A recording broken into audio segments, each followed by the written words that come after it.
자, 시청자 여러분, 또 들어오셨네요. 물론 여기서 시청자는 자발적인 수강생 이런 분이라고 볼 수 있겠죠. 자, 이번 시간에는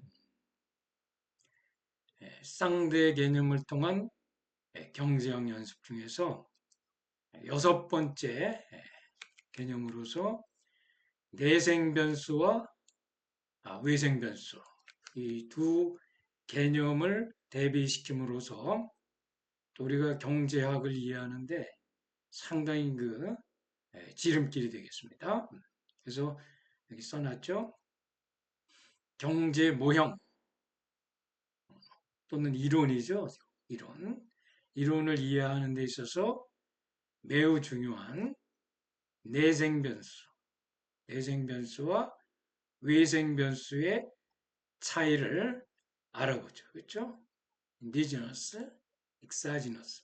그렇죠? 이 두 개를 먼저 이 경제학 공부하기 전에 이 두 개의 차이를 알고 공부하는 거와 모르고 공부하는 것은 어, 내 경험을 봤을 때 천양지차다 이렇게 볼 수 있습니다.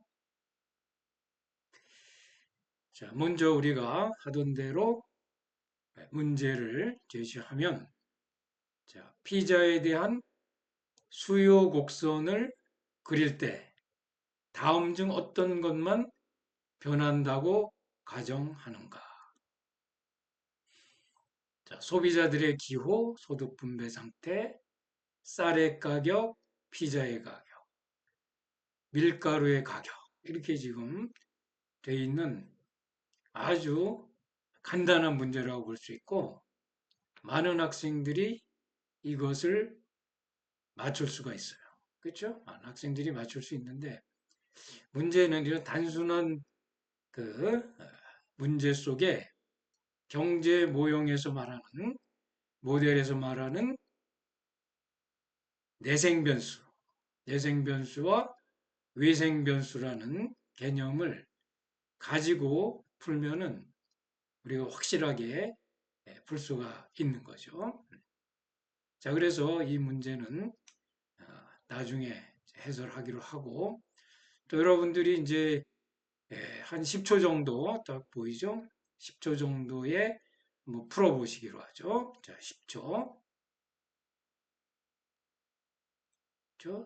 소비자들의 기호, 소득 분배 상태, 쌀의 가격, 피자의 가격, 밀가루의 가격. 자, 정답을 여러분들은 이미 선택했을 것으로 알겠습니다.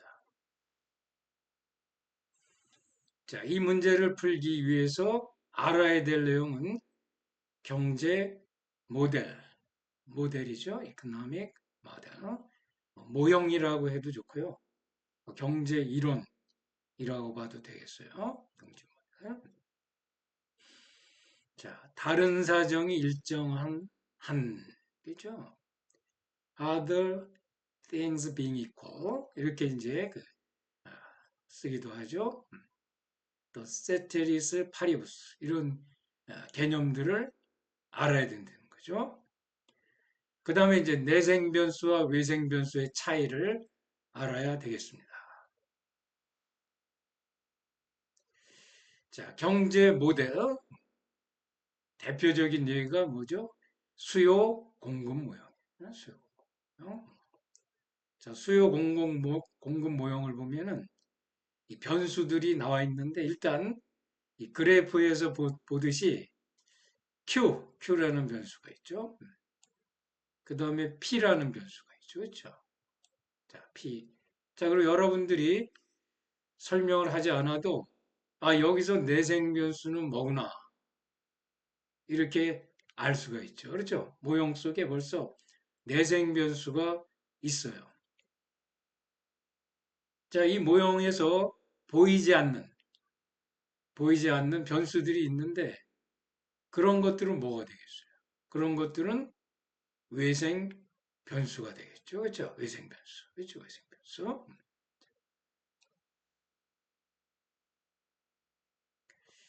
자, 수요 곡선의 예를 통해서 내생 변수와 외생 변수를 알아보기로 하겠습니다. 자, 수요 곡선은 PX 어떤 상품의 가격과 그 어떤 상품의 수량 간의 관계를 나타내는 그러한 함수죠. 수요 함수가 되겠죠. 물론 여기는 뭐라고 되어 있어요? Other things being equal. 세테리스 파레브스의 같은 얘기죠. 경제학에서 중요한 단어인데 다른 것들은 고정된 상태에서 가격과 그 상품의 가격이에요. X는 수량과의 관계만을 보는 것이 수요 곡선인데 그림으로 보면 어떻게 돼요? 그림으로는 바로 종축을 가격, 그렇죠? X제의 가격, 횡축을 수량 이렇게 봤을 때 이 둘의 관계를 나타내는 수요 곡선이죠. 수요 곡선. 즉, 이 수요 곡선은 바로 뭐예요? 이 두 변수가 마이너스의 관계에 있다. 이런 걸 보여주는 겁니다. 자, 수요 곡선. 단순한 거죠. 경제학에서 뭐 누구나 알 수 있는 그러한 내용인데, 자, 여기서 내생 변수는 뭐가 되겠어요? 모형 내에서 나타나는 변수가 내생 변수가 되겠죠. 그죠? 내생 변수. 그래서 QX 내생 변수 또 PX 가격 이것은 내생 변수가 돼요. 자, other things being equal. 자, 다른 것은 고정되어 있다. 동일하다. 일정하다. 라고 했을 때 이것이 변할 때, 그렇죠? 이것이 변할 때 그 변하는 것들이 바로 뭐예요? 외생 변수가 됩니다. 외생 변수. 예를 들어서 뭐가 있겠죠? 한번 우리 시청자들이 한번 맞춰보시죠. 그렇죠? 수급량을 결정할 때는 그렇죠? 수량, 특히 수요량 결정할 때는 가격만 존재하는 게 아니죠. 호주머니 사정, 즉 소득도 중요하죠. 소득, 그렇죠? 그 다음에 테이스트라든 기호 같은 거. 또 어떻게 보면 다른 상품의 가격 있죠. 그렇죠? X제가 아닌 다른 상품의 가격.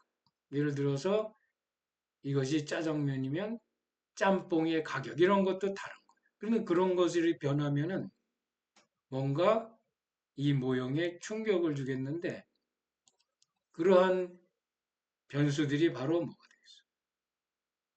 외생 변수가 되죠. 여기서는 소득, 기호, 다른 상품의 가격 이런 것들이 외생 변수가 되는 겁니다. 그렇죠?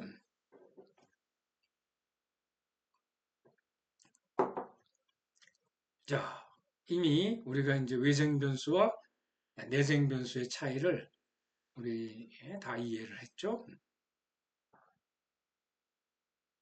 그래서 특히 수요 측에서는 수요를 얘기할 때는 크게 두 가지로 얘기해요. 가격 변화를 수요량의 변화다. 그렇죠? 그래서 영어로는 이제 change in quantity, demanded 이렇게 얘기해요. quantity가 들어. 이것은 뭐예요? 내생 변수의 변화로 일어나는 것을 수요량의 변화다. 이렇게 붙인다는 거죠. 그 다음에 이제 비가격 요인의 변화, 즉 소득, 기호, 그렇죠. 다른 상품의 가격, 뭐 여기 기대가 또 나, expectation 이런 거의 변화는 뭐죠? 또 뭐라고 얘기하는가 하면 수요의 변화다. 이렇게 약간 구분해서 차이는 사실 양이 있고 여기 빠진 건데 이것은 외생 변수의 변화를 얘기해요. 그래서 이제 수요의 변화에서는 change in demand. 그렇죠? 우리가 경제학 원론 배울 때 이 얘기는 안 하죠. 처음서부터 뭐 외생변수, 내생변수 얘기 안 하고 가격 요인으로 인했을 때는 수요량의 변화, 비가격 요인으로 봤을 때는 수요의 변화 이렇게 구분하는데 그 더 큰 범위 내에서는 이것은 내생변수의 변화, 이것은 외생변수의 변화다. 이렇게 이제 얘기하는 거죠. 그죠? 어? 그림으로 보면 이제 이렇게 얘기하죠. 자, 수요 곡선이 있는데 선상에서의 변화. 이렇게 선상에서 변하는 것은 수요량의 변화. 왜냐하면 가격 변화에 따른 뭐가 있어요?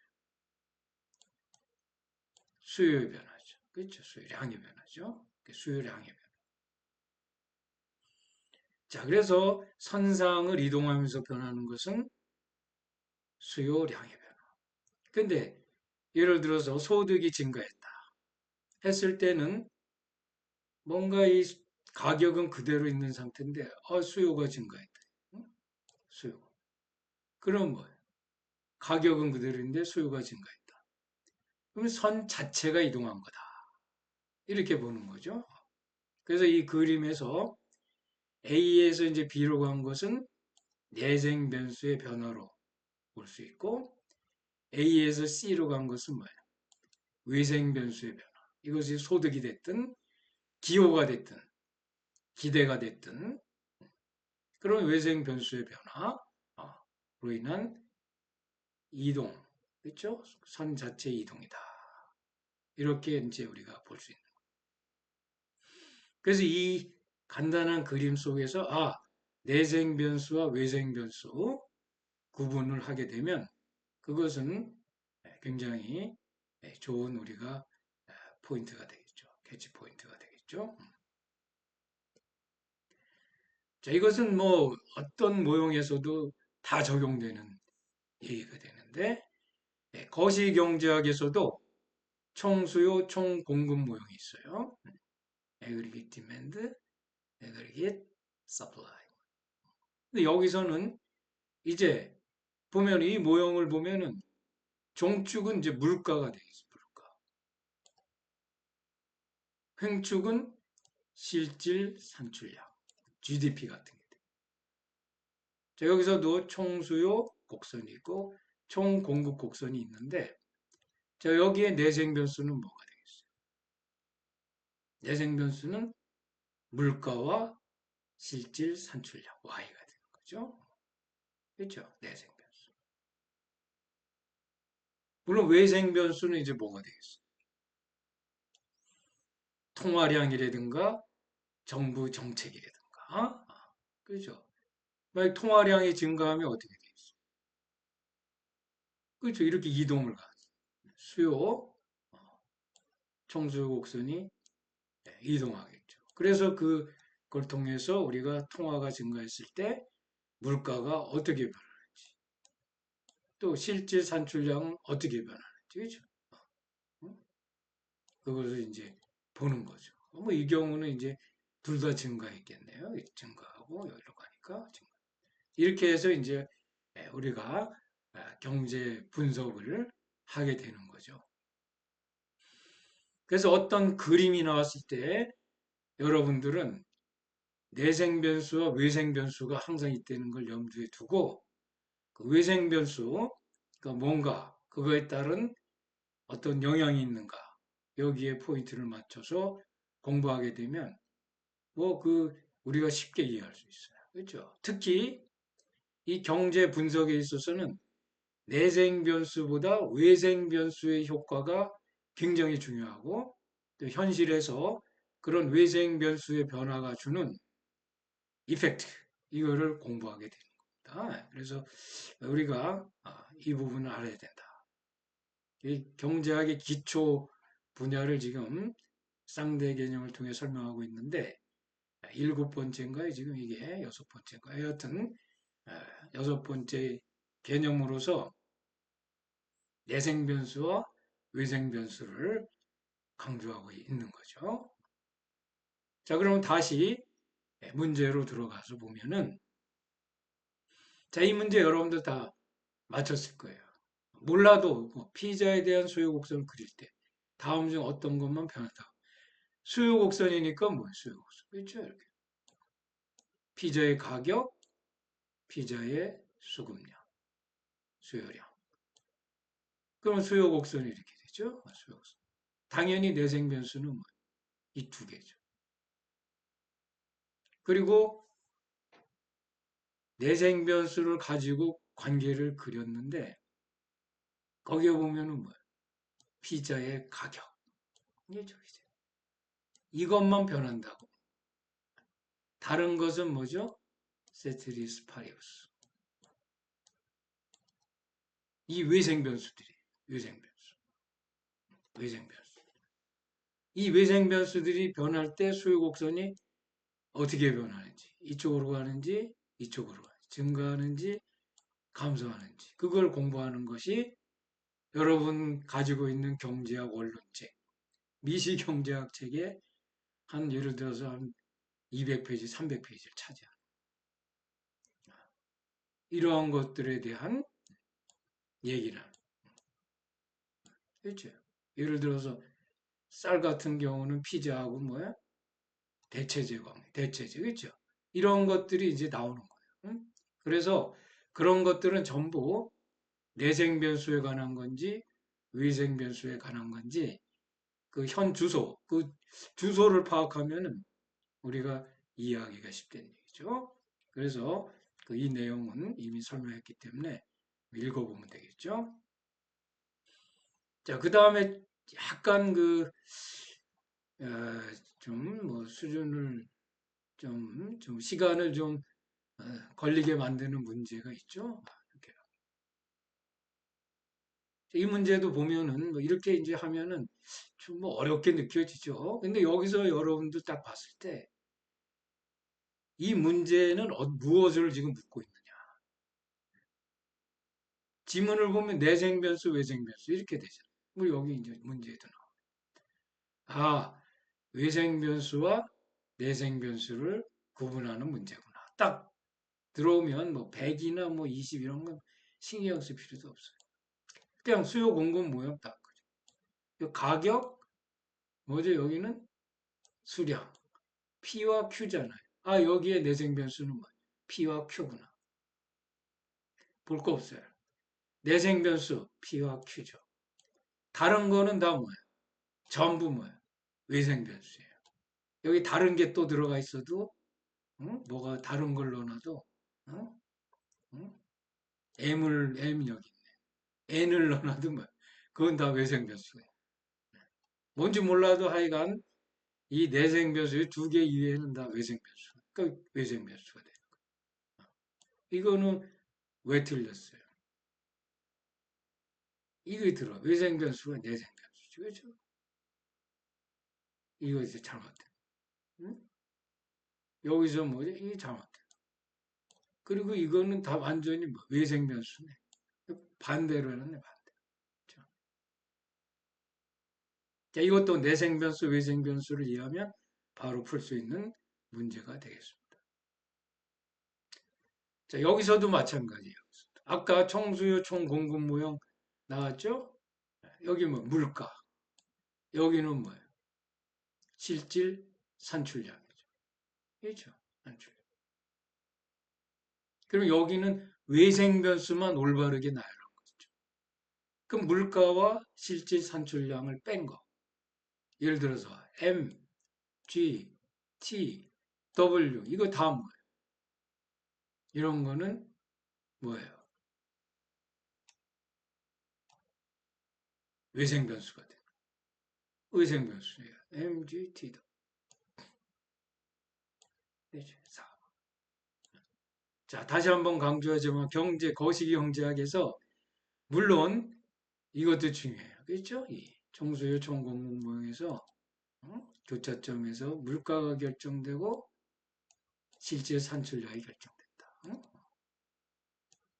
이 중요한데 이와 같이 통화량이 여기에 미치는 영향, 임팩트가 뭐냐? 외생 변수죠. 정부 지출이 증가했을 때 미치는 영향, 조세 증가 또는 감소. 이거를 공부하는 것이 어떻게 보면 거시경제학의 모든 것이 될 수 있다. 이렇게 얘기해도 지나치지 않다. 이렇게 생각이 됩니다. 자, 20분이 막 지나서 이제 끝내야 되겠습니다. 오늘은 내생 변수와 외생 변수를 비교함으로써 우리가 경제학을 배울 때, 또 나중에 이제 여러 가지 복잡한 경제 모형들을 배울 때 염두에 두기 위해서 비교를 했습니다. 자, 도움이 됐는지 모르겠습니다. 자, 그러면 다음 시간에 만나기로 하고, 자, 이번은 끝내죠. 예, 감사합니다.